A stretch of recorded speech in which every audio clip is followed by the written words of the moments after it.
Hey, good evening, ladies and gentlemen. This is Jason with Daily Recap and Outlook for this evening. Today is April 11th. It's currently 6:46 p.m. Eastern Standard Time this Thursday evening, so just about an hour ahead of Tokyo Open. Pretty quiet day today. There was a little bit of a rumor. Actually, let me go ahead and pull the PDF up. Let's see. There we go. So in terms of, actually, let me start with trades from last night. Cable short triggered at 53.90. We are going to continue to hold that overnight. Those of you that were in the trade room where we talked about moving the stop to break even and then re-entering on consolidation, that's what ended up playing out. I'll discuss that in a bit. But we are holding that cable short now, and I'll talk about that in a few. And then our Aussie long, unfortunately, we didn't get down there. Would have been a really nice trade as we did break up hard. We just didn't retrace far enough.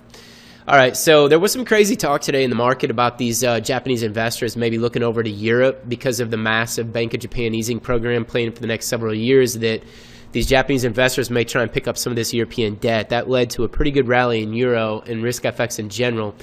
Time's going to tell if this actually has any merit. It's just a rumor, but it was enough to cause a decline in the dollar and a rise in risk FX. So, again, it's a fickle nature of volatility that we're in right now without, a clean interest rate environment.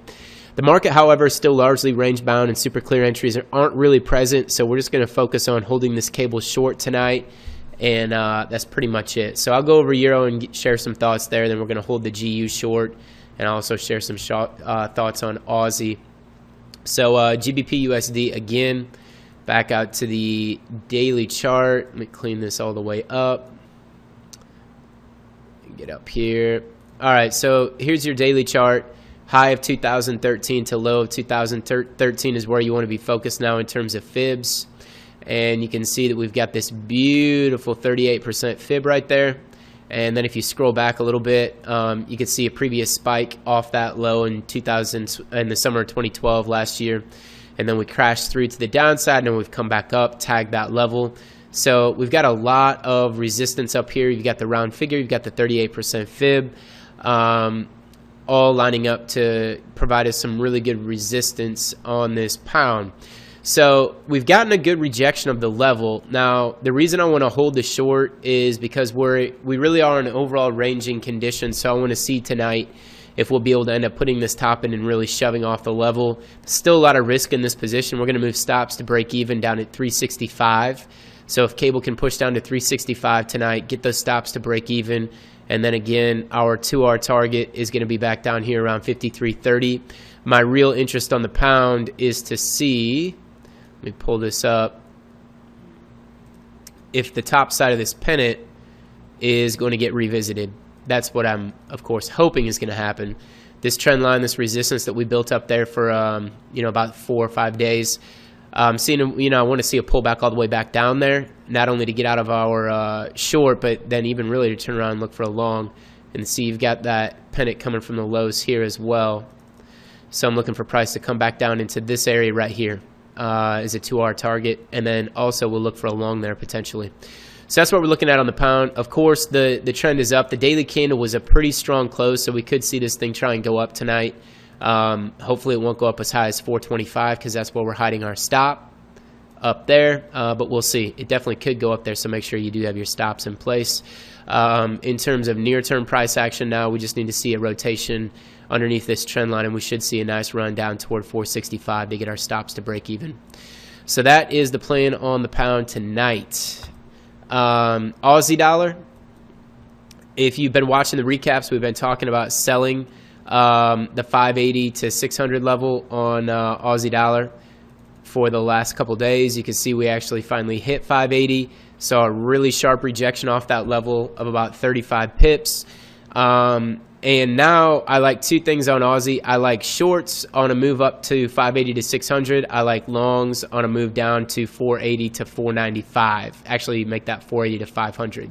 So a little bit of a straddle there on the Aussie. I like, again, shorts up to the upside, longs to the downside, and expectation that we're going to range out a little bit up here on Aussie.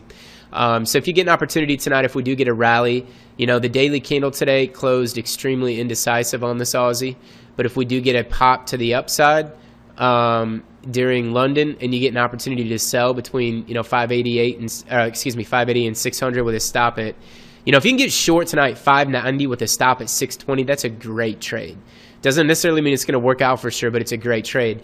The thing is, Aussie's going to continue to move up because Aussie's going to track alongside equities. The correlation between Aussie dollar and U.S. equities right now is very, very tight, and I expect that correlation to remain intact. And so we talked about this in the trade room today, but my big idea for 2013, one of my big ideas in terms of longer term stuff, is I really want to look to pick the top on this Aussie because eventually it's going to roll over, I think, this year when we get a bout of risk aversion through the market. But that's not going to happen until equities top out. So we'll keep continuing to watch equities, but eventually this S&P is going to correct. And when it does, Aussie could drop 300, 400, 500 pips. Now, that may not be until this summer. It could be a couple more months. So in the near term, as long as the equities keep going up, I'm looking for Aussie to keep going up. Could see it up at 107, 108.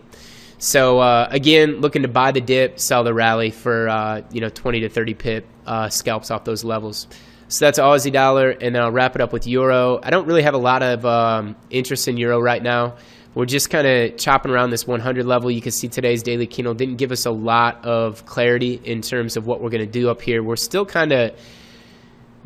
kind of topping out on the euro, really, but it's not clean. And basically, I don't like it until we can break down below this trend line, at least on the 1 hour chart. This has been, we're channeling up right now.